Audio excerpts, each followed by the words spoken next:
இந்த மாதிரி அழுத்தம் இருக்குதானா இருக்குது அப்படிங்கிற ஒரு விஷயத்த சொல்றாரு. ஒரு இன்வெஸ்டிகேஷன் ஆஃபீஸரும் விஜய் உட்காந்து இன்வெஸ்டிகேஷன் பண்றாங்க. அந்த சோர்ஸ் இருக்குன்னா அந்த ஆஃபீஸர் உனக்கு சொன்னாங்களா, இல்லைன்னா விஜய் வந்து வெளியில சொன்னாங்க? இது ஒரு முட்டாள்தனமான ஒரு விஷயம். All this mainstream media has been sold. எல்லாமே வந்து தொடர்ச்சியா வரும்போது ஹஸ் அ பொலிட்டிக்கல் ஸ்ட்ராட்டஜி. உங்களே விஜய் ஆக்குனாரு, அவரை விஜய் ஆக்குனாரு, இவரை விஜய் ஆக்குனாரு, என்னைய விஜய் ஆக்குனாரு. ஹஸ் பிளானுங்க. இன்னைக்கு ஒரு வீட்டில் விஜய்னு ஃபீல் பண்றாங்க பாருங்க. இந்த பிளான் பண்ணது தான் மற்ற ஊழல் கட்சிகளுக்குன்னா ஒரு ஆபத்தா தெரியுது.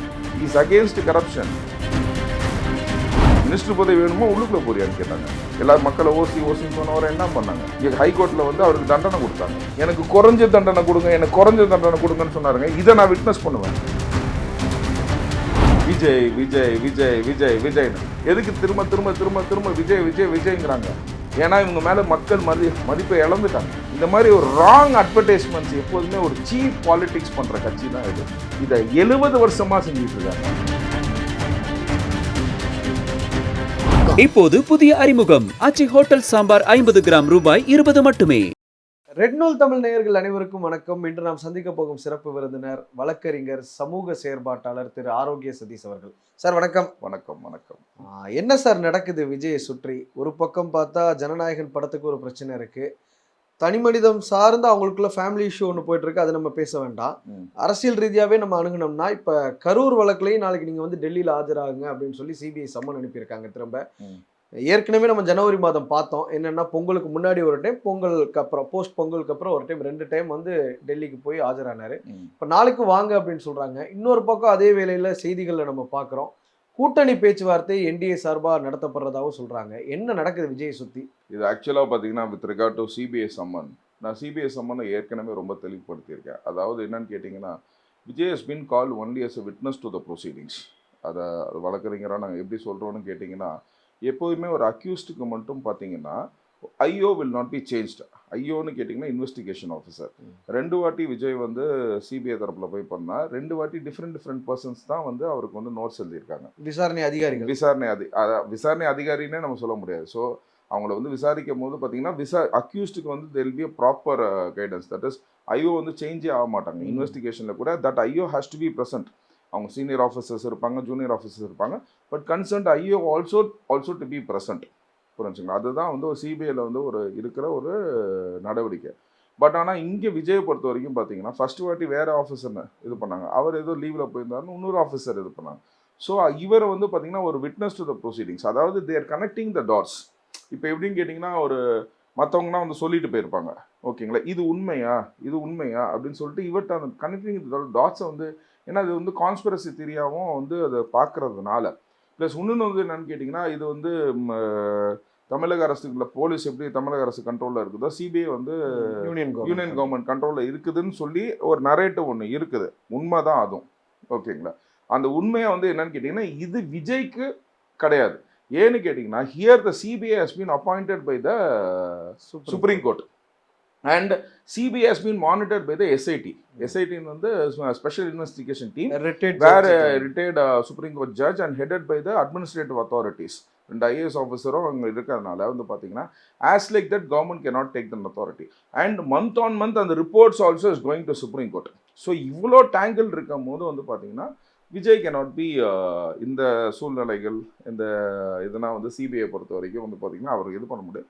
இது ஒரு ரெகுலராக நடக்க வேண்டியது தான். ப்ளஸ் இன்னொன்று வந்து என்னென்னு கேட்டிங்கன்னா, 2வது முறை சொன்னும்போது அடுத்த நாளே நீங்கள் வாங்கன்னு தான் சொன்னாங்க, ஓகேங்களா.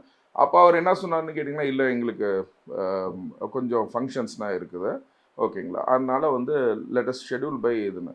நீங்கள் நல்லா ஒன்று யோசிக்கிறீங்க. ஒரு சின்ன ஒரு இதில் ஒரு அக்யூஸ்ட் எடுத்துக்கோங்க. நான் நாளைக்கு வாப்பா அப்படின்னாங்கன்னா வந்து நான் அடுத்த வாரம் வரேன்னு ஒரு அக்யூஸ்டு சொன்னால் ஒத்துக்குவாங்களா?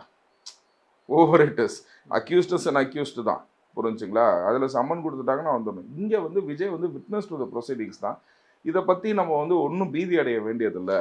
கடந்த முறையே நம்ம செய்திகளில் பார்த்துருப்போம், 500க்கும் மேற்பட்ட கேள்விகள், கிடுக்குப்பிடி கேள்விகள் செய்தியில் வந்திருந்தது. அதுதான் சொல்கிறேன். இந்த முறை என்ன செய்திகளில் வந்திருந்தீங்கன்னா, ஜனவரி மாதம் அவர் போகும்போது முன்னுக்கு பின்முரணாக நிறைய பதில் சொன்னார், அதன் தொடர்ச்சியாக தான் இந்த விசாரணைக்கு திரும்ப கூப்பிட்டுருக்காங்கன்னு ஒரு செய்தியில் ஆர்டிகல். அதாவது என்னன்னு கேட்டிங்கன்னா, சிபிஐல என்ன விசாரிச்சிருக்கோம் அப்படிங்கிறது வந்து பார்த்தீங்கன்னா, அவங்க என்ன விசாரிச்சிருக்காங்க, என்ன கொஸ்டினர் பண்ணியிருக்காங்கன்னு சொல்லிட்டு அவங்க சீனியர் அத்தாரிட்டிக்கு தெரியணும், ஓகேங்களா.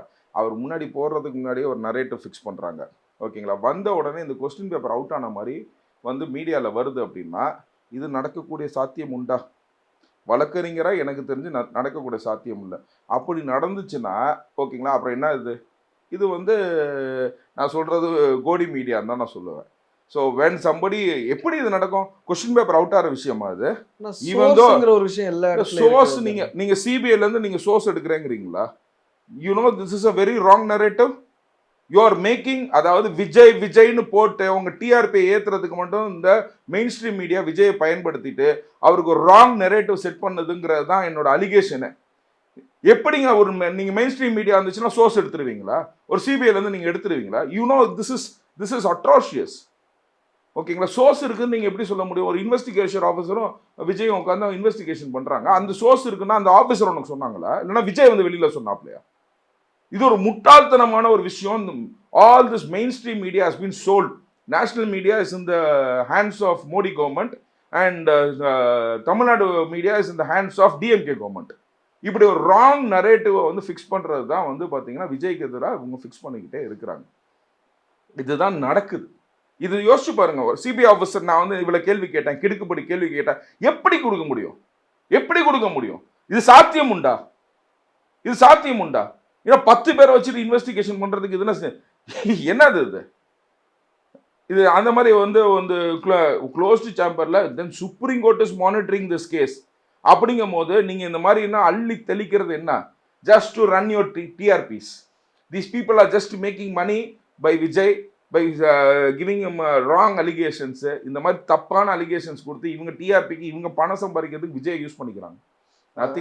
நம்ம கடந்த காலங்களில் பார்த்துருப்போம். இந்த மாதிரி விசாரணை கமிஷன் ஒன்று இருக்கும். ஆறுமுகசாமி ஆணையம் கமிஷனாக இருக்கட்டும், ஓய்வு பெற்ற நீதிபதி ஸ்டெர்லைட் சம்பந்தப்பட்ட அருணா ஜெகதீசன் கமிட்டியாக இருக்கட்டும், விசாரணைக்கு ஆஜரானவங்க எல்லாருமே வந்து வெளியில ஒரு ப்ரெஸ் மீட் கொடுப்பாங்க. இந்த மாதிரி நடந்தது, அவங்க நேரடியாக கொடுக்கலனாலும் அட்வொகேட் வந்து கொடுப்பாங்க. அந்த மாதிரி ஒரு விளக்கம் கொடுத்திருந்தா இந்த மாதிரி ஒரு பிரச்சனைகள் இருந்திருக்காது. இல்லை அது பென் நான் வந்து இந்த சூழ்நிலை மட்டும் இல்லை ஓகேங்களா, for any need of any legal ஓகேங்களா, அவர் விஜய் தரப்புலேருந்து பார்த்தீங்கன்னா கண்ணியம் காக்கப்படுதுன்னு நினைக்கிறேன். Because I don't entertain media trial ஓகேங்களா. நாங்கள் கோர்ட்டுக்கு போகிற வக்கீலுங்க ஓகேங்களா. கோர்ட்டுக்கு போகிற வக்கீலுக்கு தெரியும் we will not entertain the media trial, புரிஞ்சுங்களா. அப்படிங்கும் போது அந்த மாதிரி ஒரு சூழ்நிலையில் வந்து பார்த்தீங்கன்னா விஜய் மட்டும் இல்லை, அவங்க தரப்புலேருந்து யாருமே வந்து பார்த்தீங்கன்னா they didn't talk about it. They never spoke about CBI till date. They never spoke about இதை பற்றி ஜனநாயகம் படத்தை பற்றி அவங்க எதுவுமே கொடுக்கல ஓகேங்களா. They never spoke about even about his personal issues. It shows they are very very clean and good. இதுதாங்க நடக்கணும். கோர்ட்டில் இருக்கிற விஷயத்தை இப்படி போய் வந்து பொலிட்டிசைஸ் பண்ணி இதை காஸ்ட் பண்ணுறது, இதை வந்து மெட்டீரியலைஸ் பண்ணுறது. இப்போ அவர் நினச்சிருந்தா என்ன, இது யூனியன் கவர்மெண்ட் பண்ணுது, ஜனநாயகம் அப்படி இப்படின்னு எல்லாம் பண்ணியிருக்கலாம். But he doesn't do that. இந்த மாதிரி அழுத்தம் இருக்குதானா இருக்குது அப்படிங்கிற ஒரு விஷயத்த சொல்கிறாரு. ஆரம்பத்திலேருந்து எலெக்ஷன் கட்சி ஆரம்பிச்சதுலேருந்து இப்போ ஜனநாயகம் வரைக்கும் நிறைய பிரச்சனைகள் இருக்குங்கிறத அவர் அக்னாலேஜ் பண்ணுறாரு. அப்படி இருக்கும்போது வெளிப்படையாக மக்கள் மத்தியில் சொல்லும் பொழுது மக்களுக்கு ஒரு கிளாரிட்டி கிடைக்கும். அதாவது அழுத்தம் இருக்குதுன்னா அப்படின்னு கேட்டதுக்கு அவங்களுக்கு இருக்குதுன்னு தான் சொன்னார், புரிஞ்சுங்களா. அவங்களுக்கு இருக்குது, தே ஹாவ் த ப்ரெஷர். நீங்கள் அந்த வார்த்தைகளை நீங்கள் ரொம்ப கவனமாக நீங்கள் கேட்கணும். அவங்களுக்கு இருக்குது ப்ரெஷர், நமக்கு யாராச்சும் ப்ரெஷர் போட முடியுமான்னு கேட்குறாங்க. அப்படிங்கும் போது என்னன்னு கேட்டிங்கன்னா அவர் என்ன பேசுனதுங்கிறத கம்ப்ளீட்டாக பேசுங்க. கம்ப்ளீட்டாக நீங்கள் பேசுனீங்கன்னு வச்சுக்கோங்களேன். So he doesn't he has a strategy, he has a இன்னைக்கு விஜய் வந்து நான் ஜென்ரலாக வந்து பார்த்தீங்கன்னா எல்லா விஷயத்துலையுமே வந்து he has a forecastங்க. இன்னைக்கு வந்து நடிகர் வந்து விஜய் ஆகிட்டாங்க அப்படின்னா இது நான் எப்போதுமே ஒப்புக்கொண்டது என்னன்னு கேட்டிங்கன்னா, இப்போ எம்ஜிஆர் அவர்கள் ரெட்டைலையை கொண்டு வரதுக்கு முன்னாடி அந்த குச்சியில் ரெட்டைலையை வச்சு அவர் சினிமாவில் கொண்டு வந்தார். அதே மாதிரி வந்து பார்த்தீங்கன்னா இப்போ விசில் சின்னத்தை கொண்டு வரதுக்கு முன்னாடி விசில் போடுன்னு பாட்டு, பிகில்னு படம், அந்த மாதிரி he is forecasting his political theory from his films. அந்த மாதிரி பிகில் படம் வந்து நினைக்கிறேன், if I'm not wrong, அப்பவே கட்சி ஆரம்பிக்கிற எண்ணம் அவருக்கு இருந்ததுங்கிறீங்க. கண்டிப்பாக இருந்திருக்கலாமே. ஏன் எம்ஜிஆருக்கு வந்து குச்சியில ரெட்டையில இருக்கிறது தனியா கட்சி ஆரம்பிக்கிற எண்ணம் அவருக்கு இருந்துச்சான்னு கேட்டீங்கன்னா எனக்கு எப்படின்னு சொல்றதுன்னு தெரியல. எம்ஜிஆர் அவர்கள் வந்து உதயசூரியன் சின்ன பட் ஆனா என்னன்னு கேட்டீங்கன்னா குச்சியில ரெட்டையில வச்சு இல்ல உதயசூரியன் இருக்கும்போது உதயசூரியனை காட்டினாரு, ரெட்டலையுமே வந்து அவர் சினிமாவில் எப்படி கொண்டு வந்தார், ப்ரொமோட் பண்ணார் அப்படிங்கிறத விஷயத்த நீங்கள் பார்த்தீங்கன்னா அதே மாதிரி நரேட்டிவ் வந்து பார்த்தீங்கன்னா தட்ஸ் அ ஃபோர்காஸ்ட். புரிஞ்சுங்களா? விசில் போடு, இது பண்ணு, எல்லாமே வந்து தொடர்ச்சியாக வரும்போது he has a political strategy. He has அ நீங்கள் ஜென்ரலாக நீங்கள் வந்து அதுதான் நான் சொல்லுவேன், திரும்ப திரும்ப சொல்லுவேன். ஓகேங்களா? Vijay is a good actor or not அப்படின்னா, good actor can not become a super star. புரிஞ்சுங்களா? இன்னைக்கு ரஜினி நல்லா நடிப்பாரா, கமல் நல்லா நடிப்பாரான்னு கேட்டிங்கன்னா எல்லாம் கமல் தான் சொல்லுவாங்க. இன்னைக்கு விஜய் நல்லா நடிப்பாரா, விக்ரம் நல்லா நடிப்பாரான்னு கேட்டால் எல்லாம் விக்ரம் தான் சொல்லுவாங்க. But he is a good strategist. உங்களே விஜய் ஆக்குனாரு, அவரை விஜய் ஆக்குனாரு, இவரை விஜய் ஆக்குனாரு, என்னை விஜய் ஆக்குனாரு. ஓகேங்களா? அந்த மாதிரி ஒருத்தர் இதுலேயும் வந்து சாமானியன் இதில் தோற்றத்தில் இறங்கினார் பார்த்தீங்களா? நம்மளே ஃபீல் பண்ண வைக்கிற போது தான் அது ஒரு சூப்பர் ஸ்டாராக வரும். புரிஞ்சுங்களா? அந்த தளபதி ஸ்டேட்டஸ் அவர் அட்டைன் பண்ணுறதுக்கு he has done all this things. He has பிளானுங்க. இன்னைக்கு ஒரு வீட்டில் விஜய்னு ஃபீல் பண்ணுறாங்க பாருங்க. விஜய் வீட்டில் வந்து இப்போ ஒரு சின்ன ஒரு இதுனா கூட விஜய்க்காக அவங்க ஃபீல் பண்ணுறாங்க பாருங்க. அதுதான் என்ன Vijay. So Vijay is into the everybody's house, he is into Vijay. அதுதான் வந்து விஜயோட ஒரு பெரிய ப்ளஸ்ன்னு நான் சொல்லுவேன். இதை வந்து அவர் ஸ்ட்ராட்டஜைஸ் பண்ணி கண்டிப்பாக பண்ணியிருக்கார், பிளான் பண்ணிட்டார். இந்த பிளான் பண்ணது தான் மற்ற ஊழல் கட்சிங்களுக்குன்னா ஒரு ஆபத்தாக தெரியுது. Is against corruption. நான் ஒன்றுமே சொல்ல, எல்லாருமே ஊழலுக்கு எதிரானவர்களும் சொல்கிறாங்களே, எல்லா கட்சியும் சொல்லுங்க, ஊழலுக்கு எதிரானவர்களாக நீங்கள் இல்லைங்க, ஊழல் செய்தவர்களுக்கு நீங்கள் ஓட்டு போடாதீங்கன்னு சொல்லிட்டு எல்லாத்தையும் அவங்க இதை தொடக்க சொல்லுங்களேன், எந்த கட்சியாக இருக்கட்டும். எல்லாருமே அப்படிதான் சொல்லுவாங்க, நான் ஆட்சிக்கு வந்தால் ஊழல் செய்வேன். இல்லையா? அப்படி அதை தான் நான் சொல்கிறேன். எல்லாத்தையும் நீங்கள் சொல்லுங்கன்றேன். ஓகேங்களா? அதிமுக இருக்கட்டும், திமுக இருக்கட்டும், எல்லாத்தையும் நீங்கள் சொல்லுங்கள். நாங்கள் ஊழல் கட்சிக்கு நீங்கள் ஓட்டு போடாதீங்கன்னு சொல்லி வார்த்தையாக சொல்லுங்களேன். ஓகேங்களா? ஏன்னா 247 பக்கத்தில் இப்போ தான் ஒரு மினிஸ்டரை பிடிச்சிருக்காங்க. இன்னும் எல்லா மினிஸ்டருக்கும் எல்லாத்துக்கும் வரும். இப்போ தான் கோர்ட் ஆர்டர் போட்டு எஃப்ஐஆர் போட சொல்லியிருக்காங்க. ஸோ வரிசையாக எல்லாத்துக்கும் வரும். இவங்க மினிஸ்டருக்குனா எவ்வளோ சார்ஜஸ் பண்ணிகிட்டு இருக்காங்கன்னு தெரியும். ஓகேங்களா? ஒரு மினிஸ்டர் சுப்ரீம் கோர்ட்டில் தொங்கிட்டு இருக்கு, ஒருத்தன் மினிஸ்டர் பதவி வேணுமா, நீ ஜெயிலுக்கு போறியான்னு கேட்குறாங்க. எல்லாமே யோசிச்சு பாருங்க. இப்போ ஆளும் கவர்மெண்ட்டை தானே விமர்சிக்க முடியும். இது உண்மைதானங்க, கோர்ட்டில் நடந்தது தான் நான் சொல்கிறேன். நான் ஒன்றும் என்னோட தனிப்பட்ட கருத்தை ஒன்றும் சொல்லலை. மினிஸ்டர் பதவி வேணுமோ உள்ளுக்குள்ளே போறியான்னு கேட்டாங்க. ஓகேங்களா? இப்போ இது பொன்முடி அவர்களை எல்லா மக்களை ஓசின்னு சொன்னவரை என்ன பண்ணாங்க? இங்கே ஹைகோர்ட்டில் வந்து அவருக்கு தண்டனை கொடுத்தாங்க. எனக்கு குறைஞ்ச தண்டனை கொடுங்கன்னு சொன்னாருங்க. இதை நான் விட்னஸ் பண்ணுவேன். அது சட்டம் ஒரு கொடுத்த வாய்ப்பு தானே சார். அது எனக்கு குறைஞ்ச தண்டனை கொடுங்கன்னு சொல்லி கேட்டாங்க. வயது முதிர்வு காரணமாக சில விலக்குகள் வேணும்னு கேட்டார் அவரு. அது சட்டம் ஒரு சாமானியர் கொடுக்கப்பட்ட இது தானே. இல்ல சார், இது வந்து அவர் அப்பீல் போனது சட்டம் அவருக்கு வாய்ப்பு கொடுத்துருக்கு, அதனால அப்பீல் போனாரு. அவருக்கு தண்டனை கொடுக்குற அன்னைக்கு நடந்ததை சொல்றேன். ஓகே. ஹைகோர்ட்ல தண்டனை கொடுக்குற அன்னைக்கு அவரும் அவர் மனைவியும் வந்து நின்று எனக்கு தண்டனை கொடுக்காதீங்கன்னு கேட்கல, எனக்கு குறைஞ்ச தண்டனை கொடுங்கன்னு கேட்டாரு. ஏன்னா 3 வருஷமா இருந்துச்சுன்னா பெயில் போடலாம். 3 வருஷத்துக்கு மேலே போச்சுன்னு வச்சுக்கோங்களேன், பெயில் போட முடியாது. எனக்கு குறைஞ்ச தண்டனை கொடுங்கன்னு கெஞ்சினாப்ல. ஐ ஆம் விட்னஸ் டு ஓட்டு. நிறைய வக்கீல் பார்த்துருப்பாங்க ஹைகோர்ட்டில், க்ளோஸ் டு ப்ரொசீடிங்ஸ் இல்லை, யார் வேணால் பார்க்கலாம். நான் பார்த்ததை சொல்கிறேன். ஓகேங்களா? நான் பார்த்ததை சொல்கிறேன். நான் ஹைகோர்ட்டில் இருந்தேன் அன்னைக்கு. ஓகேங்களா? பார்த்ததை சொல்கிறேன். கெஞ்சினாப்ல. ஓகேங்களா? இதுதான் நிலைமை. நெக்ஸ்ட் இன்ன கே நேரு. ஓகேங்களா? பத்திரிகையாளராக ஒருத்தர் கேமரா எடுத்து அடிக்கிறாரு, பழனியாண்டி எம்எல்ஏ. புரிஞ்சுங்களா? இதெல்லாம் என்ன அராஜக அரசாங்க? இதை கவர் பண்ணுறதுக்கு தான் விஜய்க்கு ஏதாச்சும் கிளப்பி விட்டுக்கிட்டே இருப்பாங்க. விஜய் விஜய் விஜய் விஜய் விஜய்னு இவங்க வந்து என்னன்னு கேட்டிங்கன்னா, இவங்க க்ளீன்னா இவங்க க்ளீன் பாலிடிக்ஸ் ஆகட்டான் திஸ், உனக்கு இவ்வளோ பண்ணியிருக்கேன் அவ்வளோ பண்ணியிருக்கேன், திரும்ப எனக்கு ஓட்டு போட்டுன்னு கேட்க வேண்டியது என்ன? எதுக்கு திரும்ப திரும்ப திரும்ப திரும்ப விஜய் விஜய் விஜய்ங்கிறாங்க? ஏன்னா இவங்க மேலே மக்கள் மதிப்பை இழந்துட்டாங்க. ஆனால் உங்களுக்கு இன்னமும் நினைவு இருக்கும், ஒரு முறை கூட ஸ்டாலின் அவர்களும் சரி, உதயநிதி ஸ்டாலின் அவர்களும் சரி, விஜய்ங்கிற பேரை பயன்படுத்தின இல்லை இது வரைக்கும். எடப்பாடி பழனிசாமி அவர்களும் அவரை பற்றி கேட்கும் பொழுது என்ன சொல்கிறாருன்னா, அவர் வந்து எங்ககிட்டேருந்து காப்பி அடிக்கிறாரு, அவர் பனையூர் அங்கிள், இந்த மாதிரி தான் அவரும் விமர்சனம் வைக்கிறாரு. அப்படிங்கும்போது பயந்துட்டாங்க நம்ம எடுத்துக்க முடியுமா? அது வந்து அவங்களோட ஸ்ட்ராட்டஜியாக கூட இருக்கலாம். அதாவது ஒருத்தரை பற்றி பேசியிருந்தாங்கன்னு கேட்டோன்னா அவங்க மண்டக்குள்ளே போய் யோசிக்கிற வேலைன்னா எனக்கு தெரியாது. நான் யூகிச்சு யோசிச்சுன்னா பேசணும். நான் எப்போதுமே என்னோட இதில் என்னன்னு கேட்டிங்கன்னா, இதுதான் சட்டம், இப்படி தான் நடக்கும். ஓகேங்களா? இதுதான் ஃபேக்ட்டு. இதை யூகிச்சு பேசுகிறது, அவங்க யூகத்துக்கு நான் பேசுகிறது, இதெல்லாம் வந்து நான் தவிர்த்து தருவேன். அவங்க பேசலைன்னா நல்லதும்பேன். அவங்க என்ன பண்ணுவாங்க, அவங்க பேசாமல் சிவாஜி கிருஷ்ணமூர்த்தியை விட்டு பேச விடுவாங்க. இதுதான் சீப் பாலிட்டிக்ஸ். இந்த சீப் பாலிட்டிக்ஸ் யார்கிட்ட நம்ம பண்ணியிருக்காங்க? அவர் பர்சனலாக நீங்கள் எடுத்திங்கனாவே சரி. ஓகேங்களா? நான் மேலோட்டமாக சொல்கிறேன். இவங்க பெரியாருக்கு மேலே சீப் பாலிட்டிக்ஸ் பண்ணியிருக்காங்களா இல்லையா? அவர் கல்யாணத்தை கொச்சப்படுத்தியிருக்காங்களா? எம்ஜிஆர் மேலே பண்ணியிருக்காங்களா இல்லையா? அம்மையார் ஜெயலலிதா மேலே பண்ணியிருக்காங்களா இல்லையா? அம்மையார் ஜெயலலிதா எலெக்ஷனில் நிற்கும் போது பார்த்தீங்கன்னா அவங்க பழைய படத்தில் நடிச்சு எதனா போடுவாங்களா இல்லையா? புரிஞ்சுங்களா? எவ்வளோ கேவலமான ஒரு மொராலிட்டி. இப்போ பர்சனலான நீங்கள் பார்த்தீங்கன்னா கூட விஜய்க்கு ஒரு பேட் நரேட்டிவ் எப்போதுமே ஃபிக்ஸ் பண்ணுறாங்க. அதாவது இந்த கட்சிக்கு வந்து 1949 ஆரம்பிச்சிச்சு. ஆரம்பிக்கும் போதே பார்த்தீங்கன்னா பெரியார் மேலே அவதூறு போட கிளப்பி தான் ஆரம்பித்தாங்க. எப்படி கொச்சப்படுத்த முடியுமோ ஓகேங்களா, அதை கொச்சப்படுத்தி ஆரம்பித்தாங்க. அதுக்கப்புறம் என்ன பண்ணாங்க, 1977 எம்ஜிஆர் வெளியில் போகிறாரு அப்படின்னு எலெக்ஷன் நிற்க முடியாதுன்னு என்ன பண்ணாங்க, எம்ஜிஆருக்கும் அம்மையார் ஜெயலலிதாவுக்கும் அப்படின்னு சொல்லிட்டு ஒரு ரொம்ப ராங் நரேட்டிவ். அப்புறம் எம்ஜிஆர் போனோன்னு என்ன பண்ணாங்க, அம்மையார் ஜெயலலிதாவுக்கும் சோபன் பாபுக்கும் அப்படின்னு சொல்லி ஒரு ராங் நரேட்டிவ் ஒன்று ஃபிக்ஸ் பண்ணாங்க. அவங்க வந்து முன்னாடி நடித்த படத்தெல்லாம் எடுத்து போட்டாங்க. இப்போ திரும்ப பாருங்கள், இப்போ வந்து பார்த்தீங்கன்னா சில ஆக்ட்ரஸோடு இருக்கிற ஒரு இன்டிமசி சீன்னா, விஜயோட இருக்கிற இன்டிமசி சீனு அதெல்லாம் தூக்கி இப்போ அவங்க சேனலில் போட்டு இது பண்ணி இந்த மாதிரி ஒரு ராங் அட்வர்டைஸ்மெண்ட்ஸ். எப்போதுமே ஒரு சீப் பாலிடிக்ஸ் பண்ணுற கட்சி தான் இது. இதை 70 வருஷமா செஞ்சிட்டு இருக்காங்க. கலைஞர் அவர்கள் மேலே இதே மாதிரி ஒரு விமர்சனம் வந்து இது அதிமுக தரப்புல இருந்து கலைஞர் அவர்கள் மேலே இதே மாதிரி ஒரு விமர்சனம் பண்ணாங்க. இன்னொன்னு என்னன்னா, இப்ப பெரியார் அவர்கள் மேல அப்படி பண்ணாங்கன்னா அப்ப கட்சி ஆரம்பித்தவர் அண்ணா, அவரை நம்ம வழிகாட்டியா வச்சிருக்கோம். அப்படிங்கும்போது முரண்பாடு இல்லையா? இல்ல, அவர் வந்து மன்னிப்பு வந்து கேட்டாரு. புரிஞ்சுங்களா? ஆட்சியே அண்ணா வந்து மன்னிப்பு கேட்டாரு. ஓகேங்களா? அன்னைக்கு வந்து அண்ணா வந்து மன்னிப்பு கேட்டாரு. புரிஞ்சுங்களா? அண்ணா வந்து பெரியார்கிட்ட மன்னிப்பு கேட்டாரு.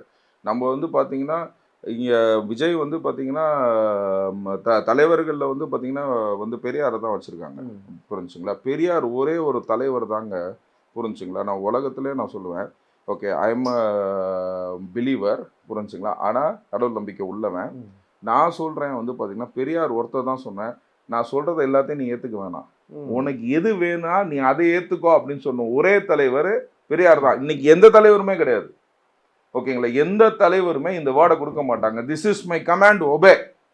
இதுதான் எல்லா தலைவர்களையும் உள்ள ஒரு வார்த்தைகள் ஒழிய. ஸோ பெரியாரை பற்றி பேசுறதுக்கு யாருக்குமே தகுதி கிடையாது. ஏன்னு கேட்டிங்கன்னா, என் மேலே தப்பு சொல்றியா, அதை ஆலோசிக்கிற திறன் தான் வந்து பார்த்தீங்கன்னா பெரியார். நீ எனக்கு குத்த சொல்றியா, அதுதான் பெரியார். புரிஞ்சுங்களா? நீ என்னை குத்த சொல்றியா, அதுதான் பெரியார் அப்படின்னு சொன்னவர் தான் பெரியார். நீ என்னை விமர்சிக்கிறியா, நீ தான் பெரியார். புரிஞ்சுங்களா? அதை சொன்னவர் தான் பெரியார். அந்த கருத்து, மெயின் கருத்து ஒரு லைன்ல சொல்லிடலாங்க பெரியார். ஆனா எந்த தலைவர்களுமே, உலக தலைவர்கள் எல்லாத்தையும் நான் சேர்த்தே சொல்லுவேன். புரிஞ்சுங்களா? பெரியார் சொன்ன கருத்தை வந்து, இந்த கருத்தை வந்து யாராச்சும் திரும்ப சொல்லியிருக்காங்களான்னு சொல்லுங்க. நான் பெரியாரை ஏற்றுக்கொண்டதுக்கு ஒரே காரணம் தான், நீ என் கருத்தை ஃபுல்லா ஏத்துக்கணும்னு அவசியம் கிடையாது. 5 விரலும் வேற வேற. நீ எது வேணுமோ எடுத்துக்கோ, எது வேணுமோ தூக்கி போட்டுக்கோ. இன்னைக்கு விஜய் அவர்களும் வந்து பெரியாரை ஏத்துக்க முன்னாடியே வந்து பாத்தீங்கன்னா பெரியார்ட்ட இருந்து இதை மட்டும் தான் எடுத்துக்கிறோம், இதை தவிர்த்து அப்படின்னு சொல்றாப்ல. So he has a forecast. ஆனா பெரியார் அவர்களையும் விஜய் அவர்களையும் நம்ம ஒப்பிட முடியுமா? ஏன்னா விஜய் அவர்கள் மேல இருக்கக்கூடிய விமர்சனம் அவதூறுங்கிறது ஒண்ணுதானே சார். விமர்சனமே அவர் வந்து வெளியில வர்றது இல்ல அப்படிங்கிறது. பெரியார் இறக்குற வரைக்கும் வெளியில சமூக செயல்பாடுகள். இன்னைக்கு நான் ஒன்னே ஒன்று சொல்றேன் சார். எம்ஜிஆர் பின்னாடி கார்ல போகும்போது எல்லாம் ஓடுனாங்க. புரிஞ்சுங்களா? இன்னைக்கு எல்லாம் ஓடுனாங்க. இன்னைக்கு பயங்க ஆக்சிடென்ட் ஆயிடுச்சு, இதாயிடுச்சு அப்படின்னு சொல்லிட்டு விஜய் மேல என்னைக்கு வருது. அன்னைக்கு என்ன இருந்துச்சு, மேக்சிமம் சைக்கிள் இருந்துச்சு, இல்லைன்னா TS50 இருந்திருக்கும். புரிஞ்சுங்களா? இன்னைக்கு பசங்கன்னா என்ன வச்சிருக்காங்க, பைக்கு. ஓகேங்களா? பைக் என்ன பைக்கு, அந்த பைக்கில் ஏறி எங்கே கியர் போடுறதுனே நமக்கு தெரியல. பின்னங்கால அங்கே போய் இங்கே கியர் போடணுங்கிறாங்க. அந்த மாதிரி வண்டி என்ன நானே பார்த்ததில்ல. புரிஞ்சுங்களா? அப்படிங்கும் போது என்னன்னு கேட்டிங்கன்னா, இதுனா கால இதுதான்.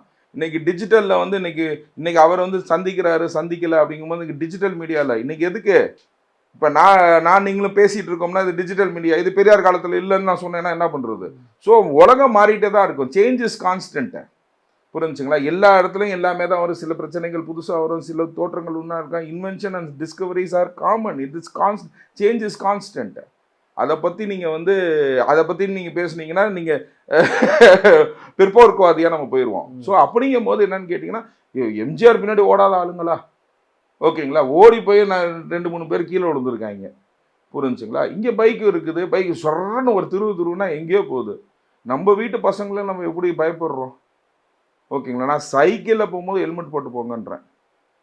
ஓகேங்களா? என் பசங்கன்னா என்ன சிரிக்குதுங்க, அங்கே போயிட்டு ஹெல்மெட்டை கழட்டிக்குதுங்க. நான் என்ன பண்ணுறது?